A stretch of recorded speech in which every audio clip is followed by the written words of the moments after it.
नमस्कार, मी पंजाब डक. 7 तारखेपर्यंत जोराचा पाऊस राहणार आहे. 8 तारखेपासून पावसाचा राज्यातला जोर ओसरेल म्हणून हे देखील लक्षात घ्यायचं. पण हे पाऊस तुम्हाला सांगू इच्छितो, आज पुणे जिल्हा, अहिल्यानगर जिल्हा, नाशिक जिल्हा, मुंबई, त्याच्यानंतर नंदुरबार, धुळे, जळगाव खूप जोराचा पडणार आहे म्हणून हा अंदाज लक्षात घ्यायचा. म्हणजे आज रात्रीच्याला दुपारनंतर खूप जोराचा पाऊस सुरू होणार आहे म्हणून हे देखील लक्षात घ्यायचं. आणि ज्या भागात अद्यापही पाऊस पडलेला नाही त्या भागात आज देखील बऱ्याच भागामध्ये पाऊस पडेल आणि त्या शेतकऱ्याची पेरणीसाठी पोषक ठरणार आहे म्हणून हे देखील सर्व शेतकऱ्यांनी लक्षात घ्यायचं. त्यानंतर कोल्हापूरकडे आज खूप जोराचा पाऊस राहील. त्याच्यानंतर पुण्याकडे देखील जास्त राहत असल्यामुळं म्हणजे कोयना धरणाचा जे कॅचमेंट आहे त्याच्यामध्ये पाऊस जास्त पडल्यामुळं कोयना धरणाच्या देखील आवक सुरुवात होईल म्हणून हे लक्षात घ्यायचं. इकडे निळवंडे धरण आता हे 5 दिवस खूप पाऊस, 7 तारखेपर्यंत उत्तर महाराष्ट्राकडे खूप पाऊस आहे. त्याच्यामुळे निळवंडे धरण सुद्धा भरण्याच्या मार्गावर राहील म्हणून हे लक्षात घ्यायचं. भंडारदरा देखील धरण भरेल कारण की तिकडे कॅचमेंट एरियामध्ये खूप जोराचा पाऊस या 5 दिवसामध्ये पडणार आहे आणि सध्या पाऊस चालू आहे त्याच्यामुळे तिकडे आवक सुरू झालेली आहे म्हणून हे धरणं देखील भरून जातील म्हणून हे देखील सर्व शेतकऱ्यांना लक्षात घ्यायचं. नाशिक जिल्ह्यात खूप पाऊस पडणार आहे म्हणून त्यांनी स्वतः शेतकऱ्यांनी सतर्क राहायचं. म्हणजे नदीकाठचे जे शेतकरी त्यांनी आपण आपले पाळीव प्राणी नदीकाठी बांधू नये कारण की नदीला पूर येण्याची शक्यता आहे म्हणून ह्या 4-5 दिवस जरा काळजी घ्यावी. त्याच्यामुळे आज नाशिककडे म्हणजे नद्याला चांगला पूर येण्याची शक्यता आहे.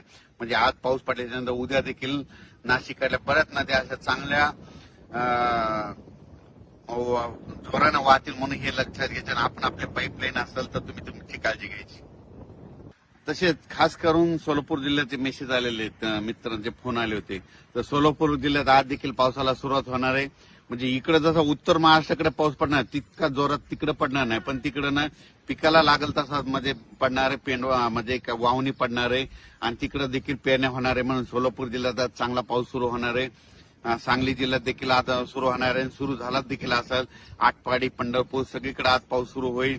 इकडं आज मात्र बीड जिल्ह्यामध्ये कडाष्टी जे जामखेडचा परिसर आहे त्या भागांमध्ये आज मात्र जोराचा पाऊस पडणार आहे म्हणून त्यांनी देखील लक्षात घ्यायचं. अहिल्यानगरकडे जोरात पाऊस पडणार आहे. आज अहिल्यानगरकडे जोरात पाऊस पडत असल्यामुळं बीड जिल्ह्यामध्ये देखील त्याच्या नद्या खाली पाणी येत आहे तर त्यांनी स्वतःची काळजी घ्यायची. आपण आपले पाळीव प्राणी जनावरे त्या नदीकाठी बांधू नये कारण की काय होणार अहिल्यानगरकडे मुसळधार पाऊस पडणार आहे. त्याचं पाणी इकडे बीड जिल्ह्याकडे पाथर्डीकडे येत आहे त्याच्यामुळे त्यांनी ते देखील काळजी घ्यायची.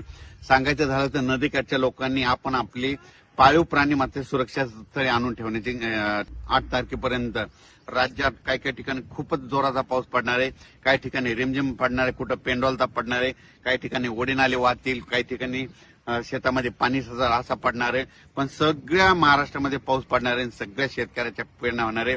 शेतकऱ्याला विनंती, ह्या 4 दिवसात जरी तुमच्या पेरण्या नाही झाल्या 8 तारखेच्या नंतर थोडी उघाड भेटणार आहे.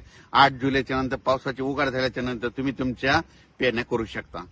आता मला बुलढाणा जिल्ह्यातल्या शेतकऱ्याचा फोन आला की आमच्या इकडे पाऊस कधी बंद होतं. मी म्हणलं कशामुळे तर ते म्हणले आमच्या पेरण्याच राहिल्यात, काही पाऊसच पेरू देईना आम्हाला. म्हणजे पाऊस उघडणच त्यांचं म्हणणं आलं. अमरावती जिल्ह्यात तशीच परिस्थिती झाली, भंडाऱ्याकडे देखील तशीच परिस्थिती झाली कारण की तिकडे पाऊसच उघडणं म्हणून त्यांच्या पेरण्याच राहिल्या.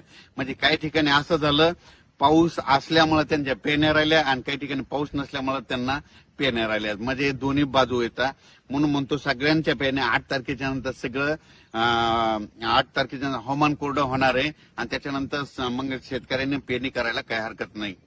8 तारखेपर्यंत मात्र ज्या भागात पाऊस पडलेला नाही त्या भागात देखील पाऊस पडणार आहे. सगळ्या शेतकऱ्यांना पेरण्या होणार आहेत म्हणून ही सर्व शेतकऱ्यासाठी आनंदाची बातमी. आणि ज्यांच्या पाऊस पडत असल्यामुळे पेरण्या लांबल्यात त्यांच्या देखील 8 तारखेच्या नंतर पेरण्या होणार आहे म्हणून त्यांच्यासाठी आनंदाची बातमी. धन्यवाद.